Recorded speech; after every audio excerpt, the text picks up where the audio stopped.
Assalamualaikum warahmatullahi wabarakatuh. Perkenalkan, nama saya Syahid Abdul Rahim dari Program Studi Ilmu Administrasi Negara dengan NIM 05424584. Pada kesempatan ini saya akan sedikit menjelaskan mengenai term di dalam logika. Tahu gak sih, di dalam logika itu ada yang namanya term. Term itu semacam kata kunci yang mewakili objek atau konsep tertentu. Contohnya seperti mahasiswa, kopi, atau keadilan. Jadi masing-masing punya makna yang bisa kita analisis lebih lanjut tergantung konteksnya. Term itu terdiri dari beberapa jenis. Kali ini saya akan menjelaskannya hanya 3 saja. Yang pertama, ada yang namanya term universal. Term ini adalah istilah yang cakupannya luas, mewakili banyak hal. Contohnya seperti hewan. Hewan ini bisa berarti kucing, bisa berarti anjing, bisa berarti gajah, dan lain-lain. Semuanya masuk dalam satu istilah yang sama. Jadi term universal itu ibaratnya payung besar yang terdiri dari beberapa contoh spesifik. Dan yang kedua ada term abstrak. Term ini mewakili gagasan atau perasaan yang gak bisa kita sentuh langsung atau kita lihat langsung. Ya kayak contohnya cinta. Cinta itu nggak bisa kita lihat, nggak bisa kita pegang, tapi bisa kita rasakan. Jadi term abstrak itu lebih ke hal-hal yang dirasakan atau dipikirkan, bukan yang kita sentuh. Yang ketiga ada yang namanya term khusus. Term ini kebalikan dari term universal yang tadi. Nah, term khusus menuju kepada sesuatu yang lebih spesifik dan terbatas. Contohnya kucing Anggora. Nah, ini bukan sekedar kucing, tapi jenis kucing yang ciri khasnya jelas. Jadi term khusus itu nggak umum lagi, tapi udah sempit maknanya. Lanjut ke pembahasan tema kita yang kedua. Logical fallacy itu sebenarnya adalah kesalahan dalam cara kita berpikir atau menyusun argumen.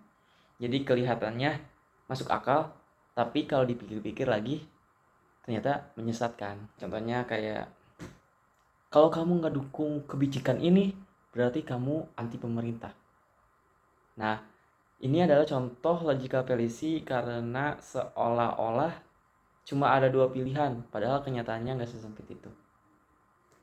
Logical fallacy itu sering banget muncul di media sosial, di dunia politik, bahkan juga di obrolan santai kita sehari-hari. Biasanya tanpa sadar, tapi kalau kita mengenali atau menghindarinya, kita lebih bisa berpikir kritis dan bijak dalam berpikir.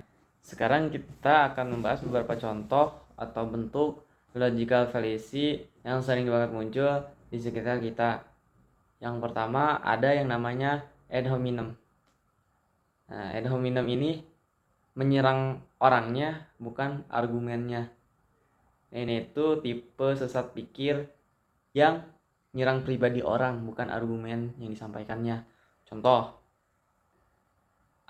elah ngapain sih dengar pendapat dia? Dia aja bukan sarjana. Padahal logika itu gak bergantung dari siapa yang ngomongnya, tetapi apa yang disampaikannya. Terus yang kedua, ada yang namanya strawman, ngebelokkan argumen orang. Ini sesat pikir yang suka mindahin konteks pembicaraan supaya lawannya kelihatan salah. Contohnya, menurutku kita butuh atur ulang sistem lalu lintas ini biar nggak macet terus menerus. Terus yang si B menjawab, oh jadi kamu larang semua orang punya kendaraan pribadi? Padahal si A nggak ngomong gitu sama sekali. Yang kayak gini tuh ngeselin banget sebenarnya. Bukannya jawab isi argumennya, malah dipelintirin duluan biar kelihatan salah. Terus yang ketiga ada namanya false dilema. Jadi false dilema itu kayak seolah-olah cuma ada dua pilihan. Ini bentuk sesat pikir yang maksa kita milih antara A atau B. Padahal bisa aja ada C atau D atau jalan tengah. Contohnya tuh kayak, kalau kamu nggak dukung kebijakan ini berarti kamu anti pemerintah. Siapa bilang Padahal bisa aja kita setuju sebagian, gak harus total pro atau kontra. Dunia gak cuma hitam dan putih, kadang ada juga abu-abunya. Jadi jangan langsung percaya kalau ada orang yang bilang kalau nggak setuju ya berarti lawan. Jangan ya. Jadi 3 jenis logical fallacy yang wajib kita waspadai adalah ad hominem, straw man, dan falso dilema. Karena sesat pikir ini bukan cuma bikin debat jadi nggak sehat, tapi juga bisa bikin kesimpulan kita jadi ngawur. Nah, bagaimana sih tips agar kita terhindar dari sesat pikir atau logical fallacy? Menurut saya yang pertama nih ya, kita harus biasain mikir pakai logika. Jangan asal ngomong atau asal percaya sama orang. Kayak kayaknya bener deh. Jadi jangan kayak gitu. Sebelum terima suatu masukan atau argumen, coba tanya dulu ke diri sendiri kayak ini make sense gak sih? Ini beneran gak sih? Atau ada buktinya gak sih? Soalnya kadangnya tuh omongan yang kelihatan pinter biasanya nyeleneh logikanya. Jadi jangan cepat-cepat percaya sebelum ada buktinya atau dicek dulu. Nah, yang kedua, lihat argumennya, jangan lihat orangnya. Kita biasanya ya kita malah nyerang orangnya, bukan lihat argumennya. Contoh kayak, ya iyalah lu mah lulusan SMK ngapain sih bahas politik? Lah, emangnya lulusan SMK nggak boleh bahas politik? Siapa tahu kan omongannya lebih pintar dari kita atau lebih paham. Jadi biasain lihat argumennya atau logikanya, bukan latar belakang orangnya. Dan yang ketiga nih, penting banget. Jangan jadi orang yang baperan. Soalnya kalau udah emosi, biasanya logikanya ketutup.